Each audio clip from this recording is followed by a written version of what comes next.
નમસ્કાર મિત્રો, સ્વાગત છે ફરી એક નવા વિડીયો પર આપણી આ યુટ્યુબ ચેનલ ટ્રીક ગુજરાતીમાં। તો મિત્રો, આજના વિડીયોમાં રાજ્ય સરકાર દ્વારા ખેડૂતો માટે લેવામાં આવેલ મહત્વપૂર્ણ નિર્ણય વિશે વિગતવાર માહિતી મેળવીશું। તો વિડીયોને શરૂ કરીએ તે પહેલાં જો આપણી આ યુટ્યુબ ચેનલ ઉપર નવા આવેલા હોય તો વિડીયોને લાઇક કરી, ચેનલને સબસ્ક્રાઇબ કરી, બાજુમાં રહેલ બેલ આઇકોન પ્રેસ કરી ઓલ નોટિફિકેશન ચાલુ કરી લેવા વિનંતી, જેથી કરી આપણી ચેનલ ઉપર જ્યારે પણ આવી જ અવનવી ખેડૂત ઉપયોગી અને રસપ્રદ માહિતી મૂકવામાં આવે ત્યારે તે માહિતીના વિડીયોનું નોટિફિકેશન સૌથી પહેલાં તમારા મોબાઈલ ઉપર મળી જાય। તો ચાલો શરૂ કરીએ આજનો આપણો ટોપિક।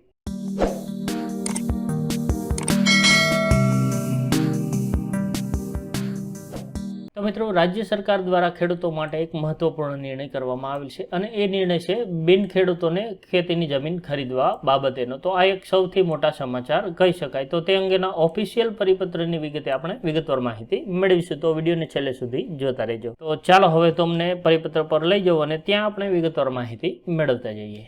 તો મિત્રો, રાજ્યના મહેસૂલ વિભાગ દ્વારા આજે બે નવા પરિપત્ર કરવામાં આવેલ છે। તો તમે અહીંયા જોઈ શકો છો કે ગુજરાત સરકાર મહેસૂલ વિભાગ દ્વારા તારીખ 29/11/2024ના રોજ આ પરિપત્ર કરવામાં આવેલ છે, જેનો પહેલો વિષય છે કે ખેડૂતની તમામ જમીન જાહેર હેતુ માટે સંપાદનમાં ગયેલા હોય તેવા કિસ્સામાં ખેડૂત પ્રમાણપત્ર આપવા બાબત। તો મિત્રો, બીજો પરિપત્ર આ પ્રમાણેનો છે, તો તે પણ તમે અહીંયા જોઈ શકો છો કે ગુજરાત સરકાર મહેસૂલ વિભાગ દ્વારા તારીખ 29/11/2024ના રોજ આ પ્રમાણે પરિપત્ર કરવામાં આવેલ છે અને એ પરિપત્રનો વિષય છે કે એકમાત્ર બચત રહેતી ખેતીની જમીન બિનખેતી કરાવવાના કિસ્સામાં ખેડૂત પ્રમાણપત્ર આપવા બાબત। તો આ બંને વિષય અન્વયે જે બિનખેડૂત બની ગયેલા હોય તો તેવા ખેડૂતોને ખેતીની જમીનની ખરીદી કરવા બાબતે જે ખેડૂત પ્રમાણપત્ર આપવાની જોગવાઈ છે તે કરવામાં આવેલી છે। તો તેની વિગતવાર માહિતી આપણે મેળવતા જઈએ। તો સૌથી પહેલાં આપણે પહેલા પરિપત્રની વિગતવાર માહિતી મેળવીએ। તો તેનો વિષય છે કે ખેડૂતની તમામ જમીન જાહેર હેતુ માટે સંપાદનમાં ગયેલી હોય તો તેવા કિસ્સામાં ખેડૂત પ્રમાણપત્ર આપવા બાબતે આ જોગવાઈ કરવામાં આવેલી છે। તો તેની પ્રસ્તાવનામાં આપણે સૌથી પહેલાં પ્રાથમિક વિગતો મેળવી લઈએ। તો મિત્રો, આપ જોઈ શકો છો કે ખેડૂતની તમામ જમીનો જે સંપાદનમાં જવાના કિસ્સામાં ખેડૂત પ્રમાણપત્ર આપવા અંગેની જોગવાઈ કરવામાં આવેલી છે। જેમની તમામ જમીન સંપાદનમાં ગયેલી હોય તો તેવા ખાતેદારો જે તે સમયે અરજી ન કરવાના કારણોસર ખેડૂત પ્રમાણપત્ર મેળવી શકેલ નથી તો તેવા ખાતેદારો અથવા તો તેઓના સીધી લીટીના વારસદારો તરફથી ખેડૂત પ્રમાણપત્ર મેળવવા અંગે અવારનવાર આવી રજૂઆતો મળતી હતી અને આ રજૂઆતો પરત્વે આવા કિસ્સામાં રેકર્ડ આધારિત ખેડૂત પ્રમાણપત્ર આપવાની બાબત છે તે રાજ્ય સરકારની વિચારણા હેઠળ હતું અને આ વિચારણાના અંતે આ પરિપત્ર કરવામાં આવેલો છે કે તારીખ 1/5/1960 પછી જે ખેડૂતોની તમામ જમીન સંપાદિત થયેલી હોય અને ખેડૂત પ્રમાણપત્ર મેળવેલું ન હોય એટલે કે મેળવવાનું બાકી હોય તેવા અસરગ્રસ્તો ખેડૂત પ્રમાણપત્ર મેળવવા માટે પાત્ર ગણાશે અને આ માટે અરજી કરવાની સમયમર્યાદા ઠરાવ પ્રસિદ્ધ થયા તારીખથી 1 વર્ષની રહેશે। એટલે કે આજની તારીખમાં ઠરાવ પ્રસિદ્ધ થયો છે તો આજની તારીખથી લઈ અને 1 વર્ષની અંદર આવા ખેડૂતો હોય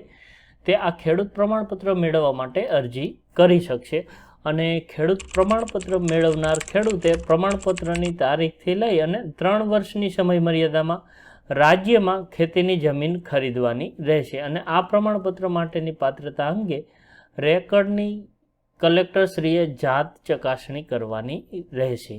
તો આ પ્રમાણે મિત્રો 1/5/1960 પછી જે ખેડૂતોની તમામ જમીન સંપાદનમાં ગયેલી હોય તેવા ખેડૂતોને જે પ્રમાણપત્ર મેળવવાનું બાકી હોય તેવા અસરગ્રસ્ત ખેડૂતો છે તે ખેડૂત પ્રમાણપત્ર મેળવવા માટે પાત્ર ગણવામાં આવશે અને તેના માટેની અરજી કરવાની સમયમર્યાદા છે તે આજથી લઈ અને 1 વર્ષની છે। 1 વર્ષની અંદર તેઓએ અરજી કરી દેવાની રહેશે અને ત્યારબાદ તેઓને જે પ્રમાણપત્ર આપવામાં આવશે તે તારીખથી લઈ અને 3 વર્ષની અંદર રાજ્યની અંદર આવી ખેતીની જમીન ખરીદ કરી લેવાની રહેશે। તો આ પ્રમાણે એક પરિપત્ર કરવામાં આવેલ છે।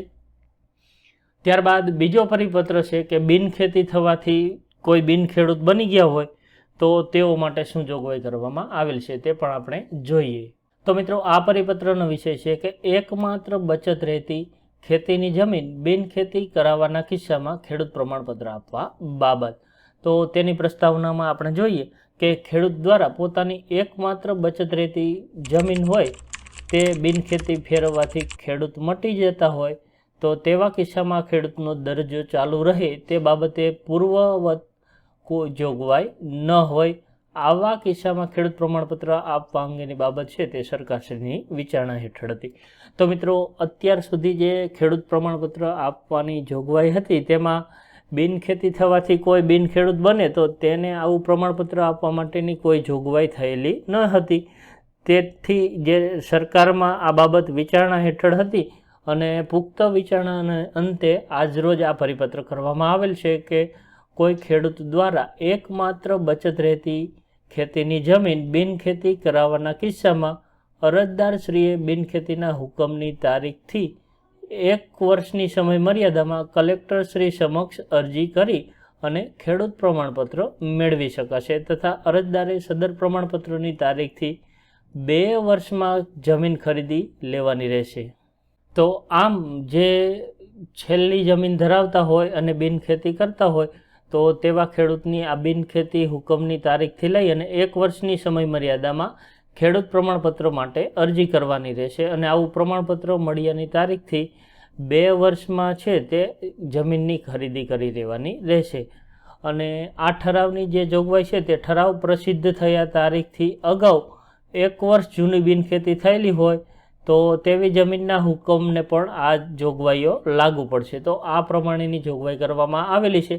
તો મિત્રો, આશા રાખું કે રાજ્ય સરકાર દ્વારા જ એક મહત્ત્વપૂર્ણ નિર્ણય લેવામાં આવેલ છે કે જેઓની જમીન સંપાદનમાં ગયેલી હોય અને બિનખેડૂત બનેલા હોય તો તેઓને પ્રમાણપત્ર અગાઉ ન મેળવી શક્યા હોય તો અત્યારે તેઓને તક આપવામાં આવેલી છે અને 1 વર્ષની અંદર આવા લોકો છે તે અરજી કરી અને ખેડૂત પ્રમાણપત્ર મેળવી અને ખેતીની જમીન ખરીદી શકે છે. આ ઉપરાંત બીજો પરિપત્રની જોગવાઈ એવી કરવામાં આવેલી છે કે કોઈ એક ખેડૂત છે અને તેની પાસે માત્ર આ છેલ્લી જમીન છે અને તે જમીન તેઓ બિનખેતી કરાવે છે તો તે બિનખેતી કરાવવા તારીખથી લઈ અને 1 વર્ષની અંદર તેઓ ખેડૂત પ્રમાણપત્ર માટે અરજી કરી શકે છે અને પ્રમાણપત્ર મળ્યાથી 2 વર્ષની અંદર તેઓ ખેતીની જમીન ખરીદી શકે છે. તો મિત્રો, આશા રાખું કે રાજ્ય સરકાર દ્વારા જે મહત્ત્વપૂર્ણ નિર્ણય લેવામાં આવેલ છે તેના વિશેની વિગતવાર માહિતી આપને ખ્યાલ આવી ગયો છે. તેમ છતાં પણ કંઈ પ્રશ્ન હોય તો નીચે કોમેન્ટ બોક્સમાં કોમેન્ટ કરજો. આપણે તેનો યોગ્ય પ્રત્યુત્તર પાઠવવા માટે પ્રયત્ન કરીશું. તો મિત્રો, આશા રાખું કે આપને આ વિડીયો ગમ્યો હશે. વિડીયો ગમ્યો હોય તો ગુજરાતના તમામ ખેડૂતો સુધી શેર કરજો જેથી કરી અને જેઓને ઉપયોગી હોય તેઓ સુધી આ વિડીયો પહોંચી શકે. ફરી મળીશું નવા વિડીયો સાથે. ત્યાં સુધી રજા લઉં. જય હિન્દ, વંદે માતરમ.